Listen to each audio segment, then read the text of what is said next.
হঠাৎ করে একই হয়ে গেল বাংলাদেশ ক্রিকেট দলের। একের পর এক ইনজুরি নিয়ে মাঠ ছাড়তে হয়েছে ক্রিকেটারদের। তো সম্মানিত ভিউয়ার্স, বিস্তারিত জানুন পুরো ভিডিও জুড়ে। সিরিজ জয়ের লক্ষ্যে শেষ ওয়ানডেতে শ্রীলঙ্কাকে অল্প রানে আটকে দিয়েছে বাংলাদেশ। চট্টগ্রামে বাংলাদেশের বোলারদের দাপটের দিনে এবারও ভুগিয়েছে শেষ দিকের ব্যাটিং। তবে মিরাজ, তাসকিন, মুস্তাফিজদের হাত ধরে বাংলাদেশ দেখছে সিরিজ জয়ের স্বপ্ন। জিততে হলে বাংলাদেশকে করতে হবে 236 রান। দিনের আলোয় ম্যাচ, শিশিরের প্রভাব নেই।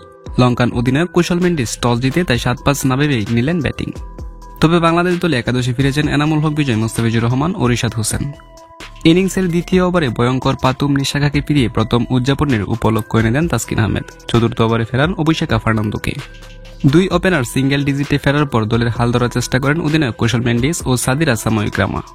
তবে একাদশে ফেরা মুস্তাফিজ 14 রান করা সাদিরা ও রিশাদ 29 রান করা কুশল মেন্ডিসকে উইকেট করেন, যার ফলে লঙ্কানরা 74 রানে হারিয়ে ফেলে 4 উইকেট।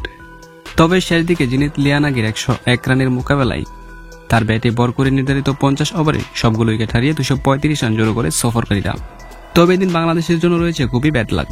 স্ট্রেচারে মাঠ ছেড়েছেন মুস্তাফিজ, তারপর ইনজুরি হয়েছেন সৌম্য সরকার এবং শেষ দিকে জাকের আলী ইনজুরি হয়েছেন এনামুল হক বিজয়ের ধাক্কায়, যা রীতিমতো বাংলাদেশকে বোকাতে পারে।